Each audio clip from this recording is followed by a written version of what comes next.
Alors, coûts socio-économiques, l'emprisonnement pour non-paiement d'amende. Alors, je pense que Françoise l'a souligné tout à l'heure. À notre avis, donc, produit et reproduit de l'itinérance.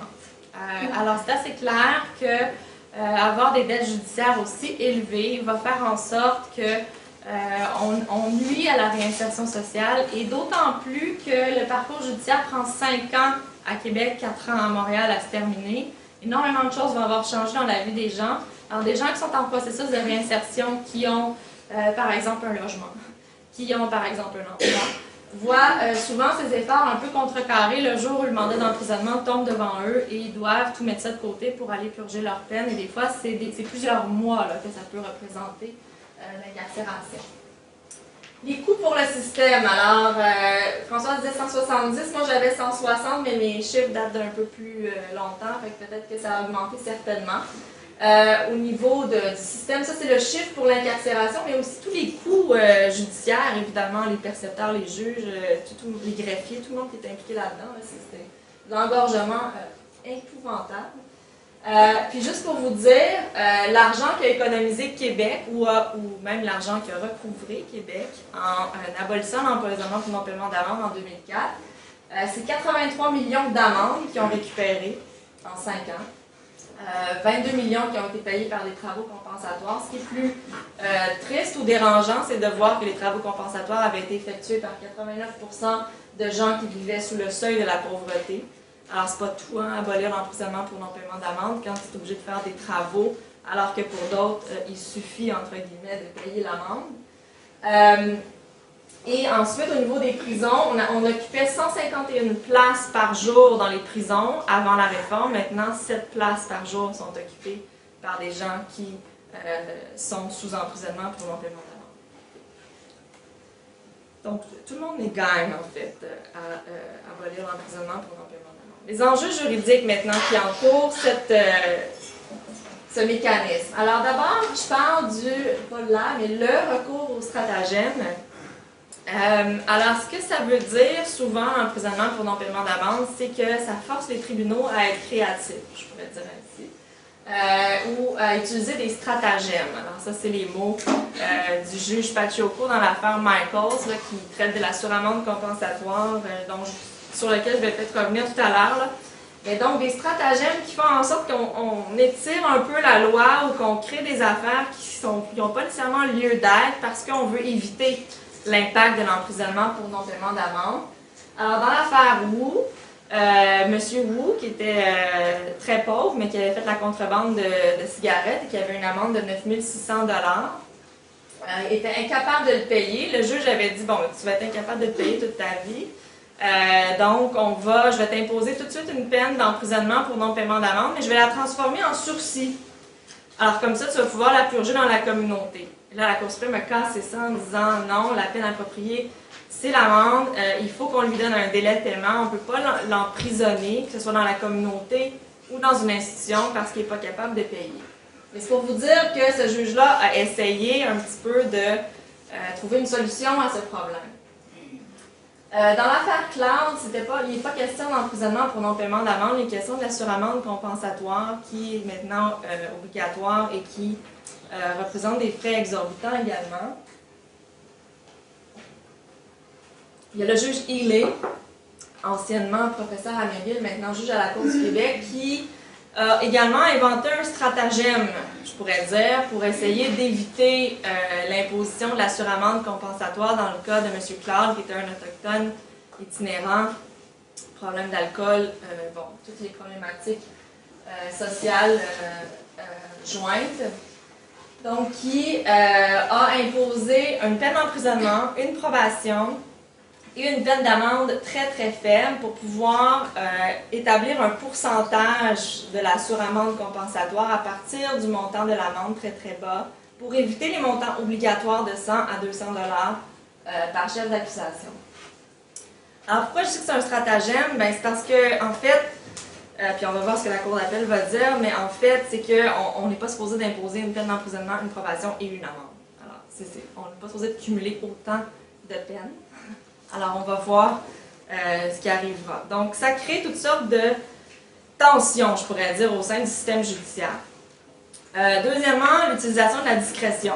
Alors évidemment, c'est trop lourd. Alors à Montréal, on a décidé d'imposer un moratoire. C'est-à-dire pas d'imposer, mais d'arrêter de demander des mandats puis arrêter de les signer.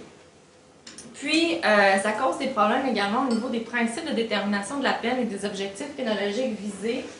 Alors, il y a des questions de proportionnalité, premièrement, qui se posent. Est-ce que l'emprisonnement pour non-paiement d'amende, ici, est une peine proportionnelle? Alors, évidemment, ça dépend de la réponse qu'on donne à la question de savoir si c'est une peine, pour commencer. Mais je pense avoir démontré que dans le cas des personnes itinérantes, ça serait fait de façon assez systématique. Bon, ça y est, il manque plein de pages dans mon impression. OK, alors... c'est pas possible. Mais, alors, donc, au niveau des principes de détermination de la peine, c'est ça. Le principe de proportionnalité, donc, va s'appliquer à partir du moment où on constate que l'emprisonnement pour non-paiement d'amende passe d'une mesure d'exécution à une peine, essentiellement. Dans certains cas, il se substitue carrément à l'amende.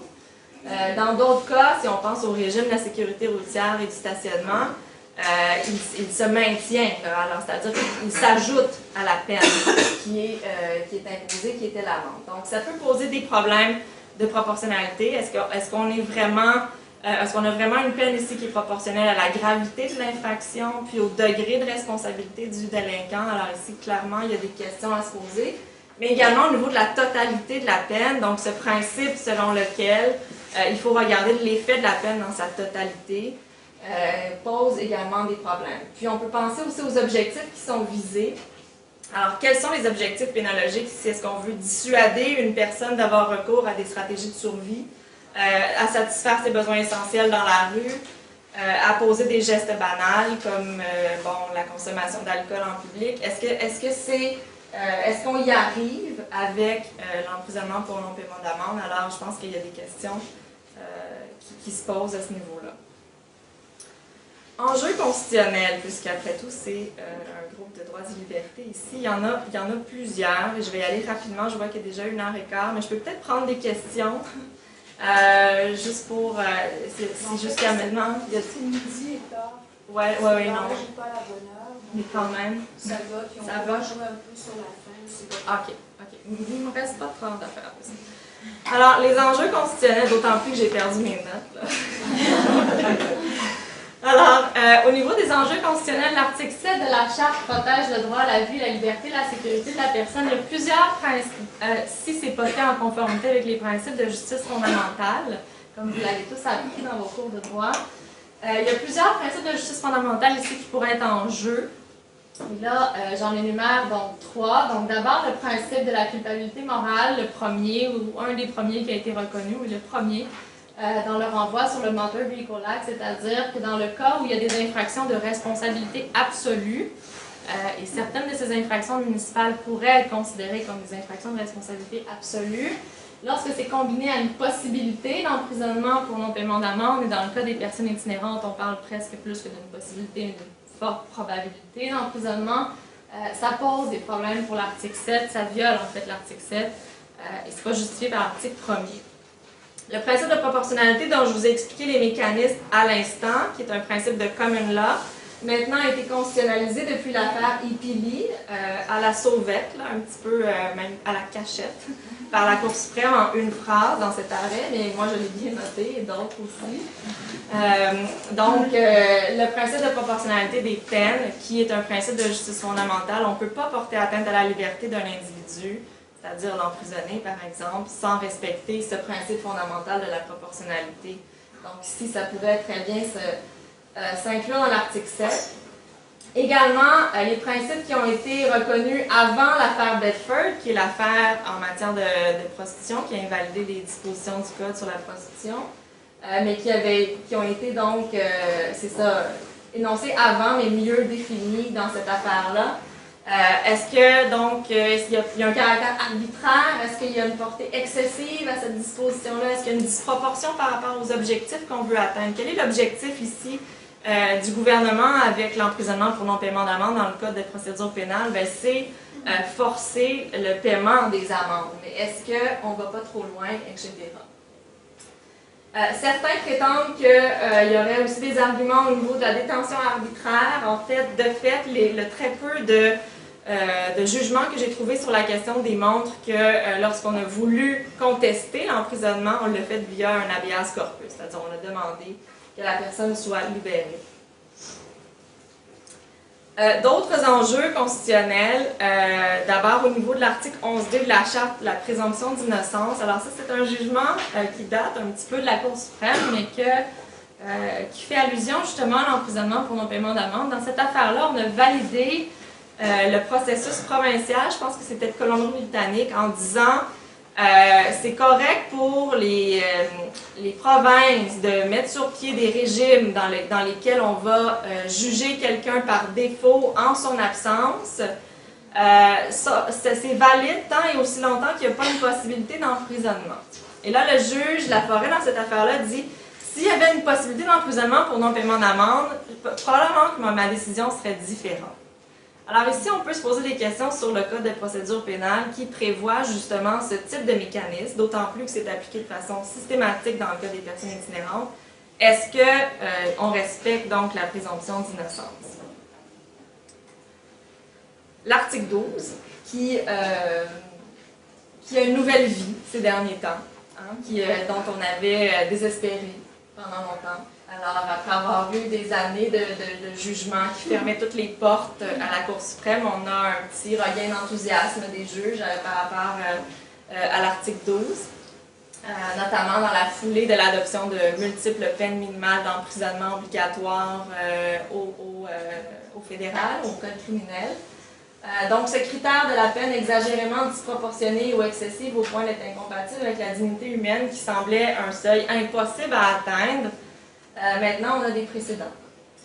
Alors, il y a des jugements contre, il y a des jugements dont celle-là, le Québec contre Roy de la Cour supérieure du Québec, qui a examiné précisément le Code de procédure pénale puis qui a dit que l'emprisonnement pour non-paiement d'amende ne violait pas 12. Par contre, c'est pas ce qui est intéressant, mais ce qu'il faut dire, c'est que dans cette affaire-là, encore une fois, la Cour supérieure disait que l'emprisonnement était facultatif et pas automatique. Et c'était une affaire où vraiment le défendeur, là, depuis des années, essayait de fuir le paiement de son amende. C'est des amendes considérables à l'Agence du revenu et on parle là, de centaines de milliers, de millions de dollars, mais les fraudes que le défendeur avait commises étaient monstrueuses, puis il y avait quand même de la preuve qu'il y avait des fonds. Alors, je pense que le raisonnement serait un peu différent si on avait des meilleurs faits, entre guillemets. Alors, au niveau du pour, alors quels sont les précédents? Bien, il y a l'affaire Cloud qui en parle sans en traiter directement, puisqu'il n'y a pas de question de questions constitutionnelles, l'affaire Cloud dont je vous parlais tout à l'heure. Mais il y a aussi en matière de peine minimale obligatoire l'affaire Mur et récemment l'affaire Michael, qui est ce jugement donc, du juge Paciocco en Ontario sur l'assurement compensatoire qui déclare qu'elle est inconstitutionnelle basée sur l'article 12. Et ce qui est intéressant, c'est que, même si ce n'est pas la même chose que l'emprisonnement pour non-paiement d'amende, les faits sont similaires, c'est-à-dire c'est l'impact est sur le même type de personnes, des personnes pauvres, itinérantes, avec des problèmes de toxicomanie, dans ce cas-ci autochtones. Et donc le juge Paciocco qui conclut que ça a un effet disproportionné sur cette personne-là. Une personne qui gagne 250 $ par mois, qui se voit imposer une suramende compensatoire de 900 $, c'est vraiment disproportionné. Ça va lui prendre donc des mois, sinon des années à la payer. Et donc c'est excessif au point d'être incompatible avec la dignité humaine, nous dit le juge Paciocco. Finalement, l'article 15 de la Charte et son équivalent québécois, l'article 10, le droit à l'égalité, je pense avoir démontré avec nos recherches donc qu'il y a des effets discriminatoires et des effets importants au niveau des personnes itinérantes, donc ça porte atteinte au droit à l'égalité. Évidemment, il y a des obstacles avec l'article 15, là, c'est pas gagné. Parce que d'abord, il faut reconnaître un motif analogue, là, puis c'est pas fait au niveau de la condition sociale, au niveau de la pauvreté et de l'itinérance, mais je pense qu'il y a des bons arguments pour pouvoir le reconnaître éventuellement. Donc, pour Pour prouver une discrimination en vertu de l'article 15, on doit d'abord prouver qu'il y a une distinction basée sur un motif analogue. Et ici, donc, quel est ce motif analogue? Ce serait un de ceux-là. Et il faut prouver aussi qu'il y a eu discrimination. Et là, on a déjà réussi à le faire au niveau de l'emprisonnement pour non-paiement d'amende en 89, dans l'affaire Ebb. Ça fait très longtemps. Dans l'affaire Williams, on avait dit qu'il y avait aussi des enjeux, mais on ne l'avait pas déclaré inconstitutionnel. Ça, c'était, mais la juge Arbour, qui avait rendu jugement à la Cour d'appel de l'Ontario à l'époque, avait ouvert des portes assez importantes. Puis l'affaire Banks, ça, c'est une affaire qui va contrairement dans le sens contraire. C'est une affaire sur le Safe Street Act, donc la loi sur la communauté, sur la loi sur les communautés sécuritaires, les rues sécuritaires, en Ontario, où on a déclaré que finalement, il n'y avait pas de discrimination parce qu'il n'y avait pas de preuve empirique d'effets discriminatoires. Alors évidemment, nous, on pense qu'on en a ici de la preuve empirique pour démontrer les effets discriminatoires. Solution, réforme du droit, pour ne pas vous quitter sur... pour vous laisser une lueur d'espoir, peut-être. Donc d'abord, moi j'ai distingue en deux catégories. Donc il y a des propositions qui visent à atténuer les effets de la judiciarisation. Je m'excuse, c'est un peu serré ça. Et il y a ceux qui visent à éviter la judiciarisation complètement. Alors d'abord, et ça c'est une proposition un peu audacieuse, mais qui est réaliste par ailleurs, abolir les peines fixes ou minimales et les remplacer par un système de day fine proportionnel aux revenus.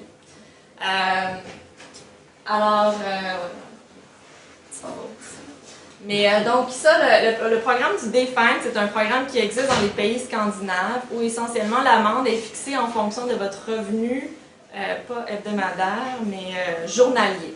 Alors, selon ce que vous gagnez par jour, l'amende est fixée selon votre revenu.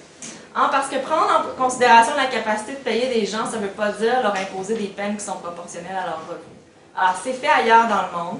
C'est d'ailleurs pour vous montrer que c'est pas non plus complètement les pays scandinaves. Les États-Unis ont considéré cette alternative. Il y a des rapports sérieux qui ont été faits là-dessus pour voir comment on pourrait mettre ça en place donc aux États-Unis, comment on pourrait imaginer un système qui se base sur la proportionnalité des revenus. Alors, ça peut vouloir dire que si vous gagnez 15 millions par année, vous avez une amende de 100 000 $ à peu près. Mais ça peut aussi vouloir dire que si vous gagnez 10 $ par jour, vous allez devoir payer, bien là il y a un minimum, c'est 5 € dans ce cas-ci, alors ça va être 5 € votre amende. Donc ça, je pense que ça vaut la peine d'y réfléchir. Ensuite, augmenter la disponibilité, la flexibilité des travaux compensatoires. Alors, je pense qu'on a parlé tout à l'heure des difficultés que pouvaient entraîner les travaux compensatoires pour les personnes itinérantes. Il y a des problèmes de logistique. Il y a aussi le fait que c'était pas trop flexible. Des fois, il fallait le faire seulement le jour. Bon, il y a beaucoup d'aménagements qui ont été faits à ce niveau-là. Et on a donc permis des travaux compensatoires dans des groupes communautaires, alors qu'auparavant c'était un peu plus compliqué. Il y avait des critères à suivre, etc. Donc, augmenter encore davantage la disponibilité, la flexibilité des travaux. Prendre en considération la capacité de payer lorsqu'on doit imposer l'emprisonnement pour non-paiement d'amende, un peu le système du code criminel. Permettre aux juges d'annuler ou de diminuer la dette. Alors ça, c'est intéressant en Ontario. Lorsque le juge est confronté à l'émission d'un mandat d'emprisonnement, il peut également annuler ou diminuer la dette lorsque l'intérêt de la justice le commande. Donc ça, je pense que c'est une marge de manœuvre, une discrétion qui est utile, même si par ailleurs c'était une peine minimale d'abord. Ensuite, des programmes de mesures de rechange, et là je pense au programme PAGIC et Impact à Québec, PAGIC à Montréal, qui sont des programmes absolument extraordinaires qui ont été mis en place justement pour réagir à cette situation effarante et qui permet donc aux personnes itinérantes en échange d'une démarche de réinsertion de diminuer leur dette judiciaire, d'avoir certains jugements dont on fait de la rétractation de jugement par défaut. On arrête les procédures, on règle leur dossier finalement et on annule leur dette. Donc, c'est ce qu'on fait au niveau du PAGIC à Montréal. Et je pense que c'est assez innovateur, mais ce n'est pas non plus prévu dans le Code de procédure pénale, donc on pourrait le permettre. Et finalement, évidemment, ce n'est pas la panacée, ça c'est vraiment comme la goutte dans l'océan, je pense qu'il faut d'abord arrêter l'émission des conventions d'infraction. Je pense que ça commence là, parce que le système judiciaire fait ce qu'il peut, là, mais il est alimenté de façon massive par l'émission de constats. Alors, je pense qu'il y aurait des alternatives au niveau policier également. Trouver des solutions sociales et collectives. Alors, même si on encourage des mesures de réinsertion sociale et de traitement, quand on pense à la toxicomanie, à la santé mentale, ça ne va pas nécessairement résoudre des crises du logement, les crises de l'emploi, les problèmes d'éducation et de santé. Et je pense qu'il faut penser à ces questions-là dans ces termes-là. Et là, il y a eu l'adoption, donc en février dernier, du plan de la politique en itinérance et on attend le plan d'action qui a une vision beaucoup plus globale sur ces choses-là. Voilà, merci. Désolée, c'était